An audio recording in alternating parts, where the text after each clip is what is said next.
the man of the moment, AG Speaker Emeritus, the Honorable Justin Bidan Muturi, Your Excellency, Kalonzo Musyoka, and all dignitaries present. Mine is just to say congratulations to JB for the great book that he has put together, The Fight for Order.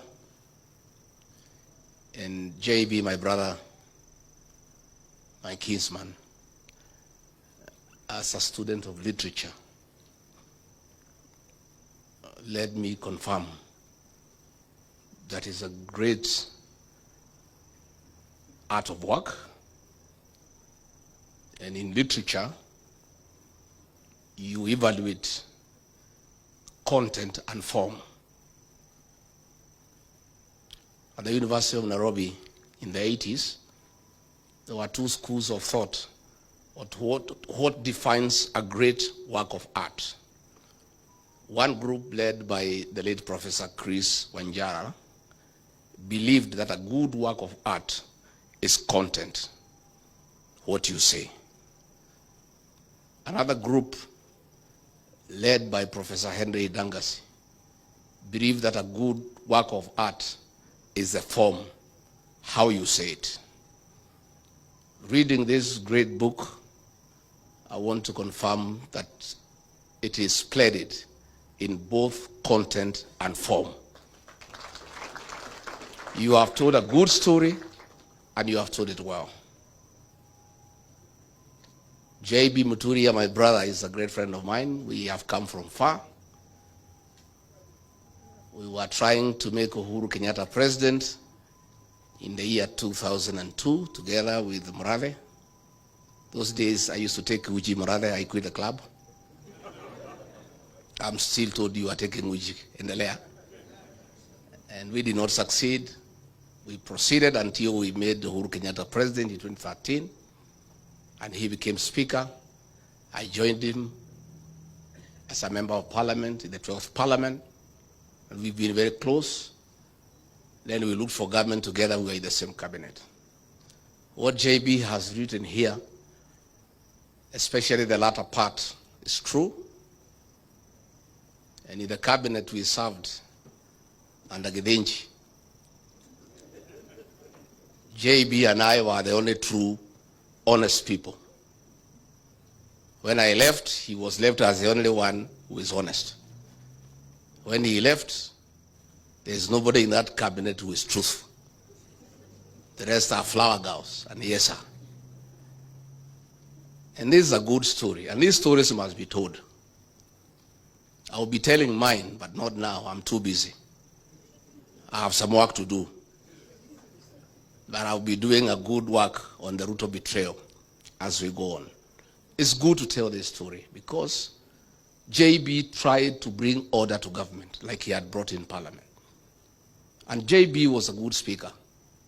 Despite the fact that he came from TNA, he never became a youth winger for Uhuru Kenyatta. JB and Kenneth Marede were two great speakers. It's unfortunate the speaker we have today is a youth winger. You find him in empowerment forums giving people maharagwe. And for that, JB, we salute you. You created order in parliament. You tried to create order in government and you got in trouble, like myself. That's why we are out with you in the trenches. Because you tried to create order. Let me confirm to the people of Kenya that JB Muturi as Attorney General saved this country billions of shillings by refusing to sign shady deals that were laced with conflict of interest and state capture.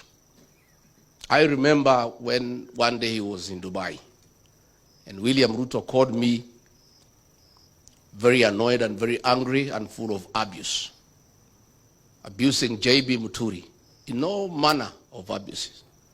Wewe Riggy, tafuta hiyo mtu yako ya bere, hiyo mjinga.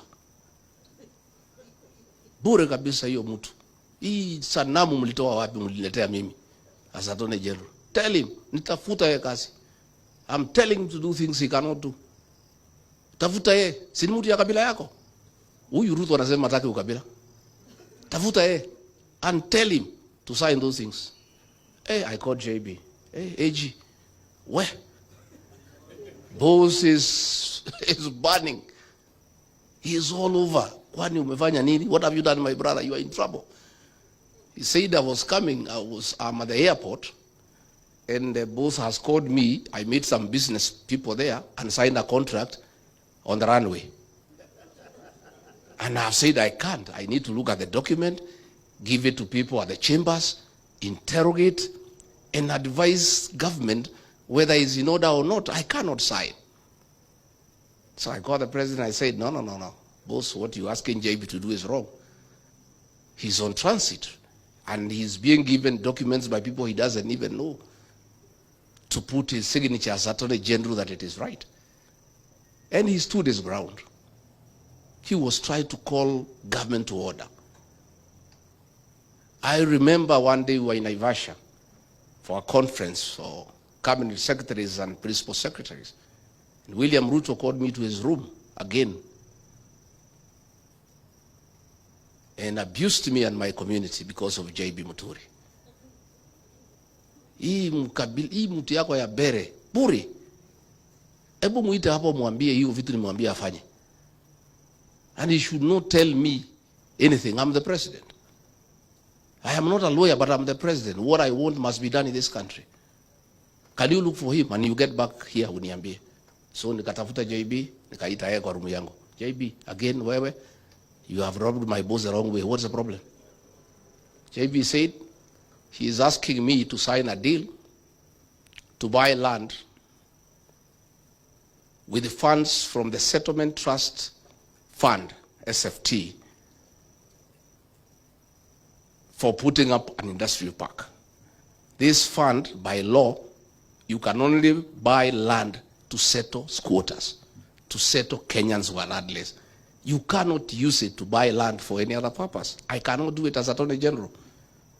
Please tell him I will not do it. So I went back to him, I said, it cannot be done. And he has explained to me, and I agree 100%. So when JB Muturi says we need to call the country to order, he has lived those words. And he was my soulmate in cabinet, because he was only the truthful person who is fearless. One day, when they are in cabinet committees, the president had tasked his tribesmen there in cabinet to keep him informed on the deliberations in cabinet committee by text. So if the direction a debate is taking is not going his way, especially in issues he is conflicted, he would send you a text and tell you how to take the conversation. So JB looked for me and we agreed what to do. Himself and myself, we will leave our phones away so Ruto cannot reach us. By the time he has been told what he wanted is not going the right way, to a petition. And he has told you, I would say, I rose finance bill, everybody. Oh, Mzuri, I said, boss, this thing cannot be accepted by the people of Kenya, and we'll have an egg on our face. Kenyans will not take this finance bill. He took me to task. I said, no. I told the Secretary to Cabinet, Masi Wajau, put it on record for posterity. I have said, no, it will not work. So when it did not work, we went to Cabinet. I wanted to revisit the matter, Kakata. I said, boss, can we go back to what I had said after the agencies brought a problem? The worst, of course, is when JB's child was abducted by the National Intelligence Service. And he called me, William Ruto was out of town, and said, Deputy President, my son has been abducted. I'm talking to everybody. They are taking me in circles. This is not acceptable. And for your information, if your child is missing and is suspected to be in the hands of the police or security agencies, you go to court and file what you call a habeas corpus, compelling the Attorney General to produce the person, dead or alive. So JB Muturi asked me, as Justin Muturi, if I file a habeas corpus against the Attorney General of the Republic of Kenya, whom will it be served upon? So I called Kindiki, Mr. Yesa, he took me in circles. He was in Interior. I could see he's lying. He knows, but pretending he doesn't know. I called Nudin Haji, he took me in circles. I called Mohammed Amin, director of CID, he took me in circles. I called Japheth Kome, he was the IG, he was talking to me in Kemeru. And they were all taking me in circles. And I called William Ruto, he was out of town. I said, Mr. President, Your Excellency, we have a problem in our hands. The son of your Attorney General has been abducted. He sits in the National Security Council. He is here with me asking why anybody would abduct his son. And he sits in the National Security Council. He is a principal legal advisor to the government. If anybody had a problem with his son, it's just asking Meji, can your son turn up here? I said, this is not right. Wewe Riggy, wacha fitina bana. Wewe umenisumbua. Kila siku unanipigia simu fitina. Abducted by who? In which country? Wewe bana usinisumbue. Usilete mimi fitina. He's put on the phone. So I told JB, go and face him. He knows where your son is. I've listened to him, I know him. And JB took my advice and I alerted him. I told him I will alert you when he arrives. The minute I was told he is 10 minutes away, the choppers were alerting, I said, be at the gate.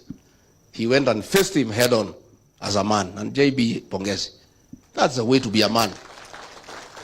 And within 2 hours, his son was at home. This is what we need for this country. Most people are cowards. JB, you didn't want to waste time inviting CSs. They cannot come here. They are cowards. They don't want to be associated with you because of what you say and what you speak. Let me say finally, JB is a good man. He was my boss in Parliament as Speaker. I was a first-time MP. 5 years down the line, I became his boss as Deputy President. He respected me in my new position. All the other MPs we came with from Parliament had nothing but disrespect and distaste for my new position. But this man here said, God has given you this opportunity, we must respect authority. So we developed a very tight relationship. And I had to pay him back one day in kind. And it's good I tell you. After the Gen Z protests, the cabinet was dissolved. And William Ruto was struggling on what to do, bring Raila and his people in, this, that, and we let him do what he wanted to do without too much argument. And he announced the first batch, and out of the positions I had negotiated for my counties where I come from, he did not appoint anybody from Embu. And I asked him why. He said, let's wait kidogo.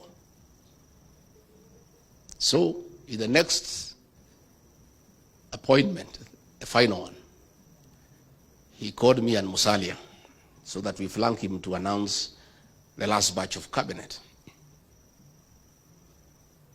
And he was in a hurry, let's go. I said, hey, what do you mean we go? How? How do we flank you to announce what we don't know? No, wewe Riggy, wacha maneno mingi. Musalia, let's go. I said, no, I can't. If we are flanking you to make the announcements, we must be part of what you're announcing as the usual practice. I cannot flank you to announce cabinet when I don't know who you're announcing. I cannot hear it for the first time with the rest of Kenyans and the press. So he was very angry. Then he rushed to his office. Oh, Musalia, my God. He was shaking like a leaf. Oh, mommy, how can you challenge the president? How? Please, this is not right. I say, Musalia, my friend, do you know this announcement, your name could be missing in that paper? The only person who will save is myself because I'm elected. So mimi hata nakusaidia. So he went and brought the list and threw it at me. I looked at it and found that JB had been dropped from Embu and he had put somebody else. And then I asked him, who is this? I don't know him. You have not consulted me. We had an agreement. Who is this? Oh, is somebody says Badida brought. I said, no. I cannot be party to that decision.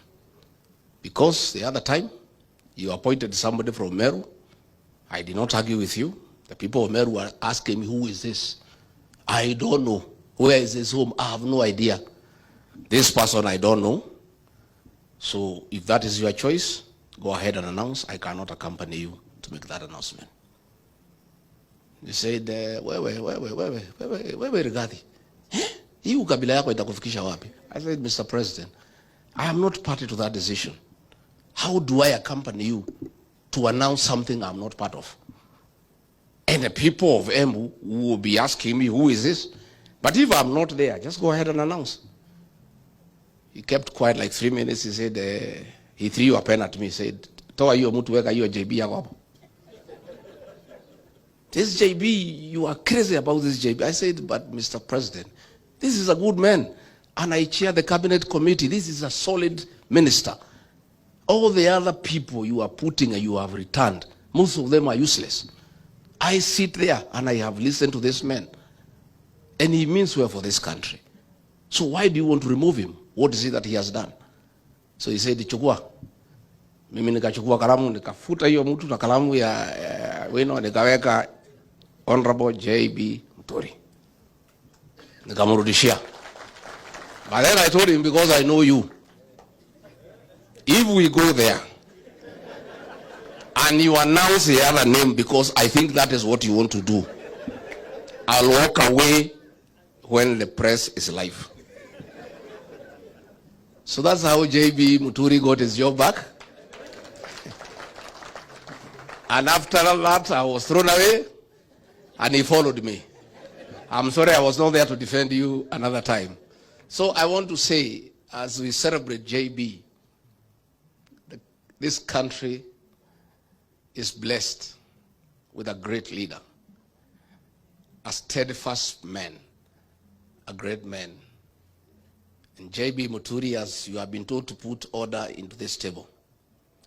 If the formula of nominating a single presidential candidate favors me, and I'm elected as president, you will play a very important role in my government.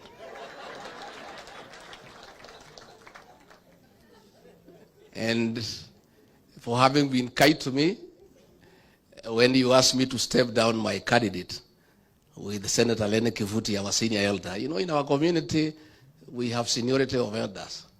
If Lene Kivuti summons me, I'm a junior elder in my community, and gives direction, I just have to honor. So when Lene Kivuti and JB Muturi summoned me and said, as better people, we have decided that you step down your candidate in favor of Newton Karis, I agreed with the two senior elders from our community, because that is the way things should be run. So JB Muturi, please take us to Bere with Senator Kivuti and call the people of Bere North to order.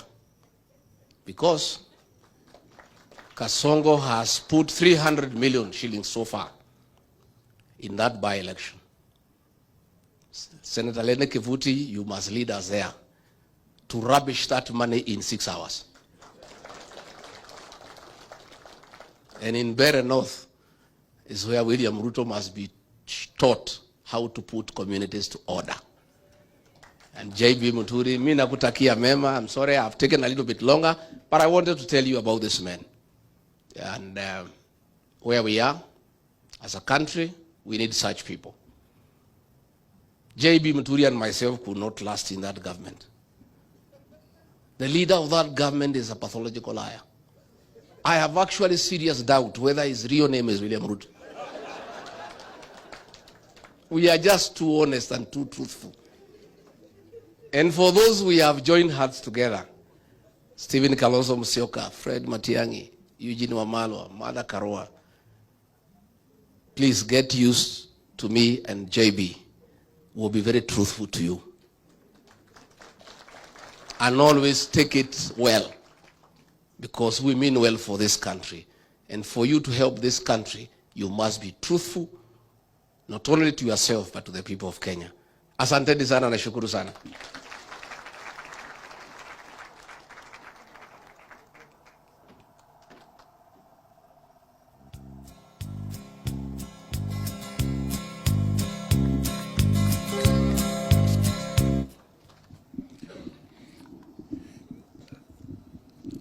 You heard it all from the truthful man. Si ni kweli? Tumemsikia. Before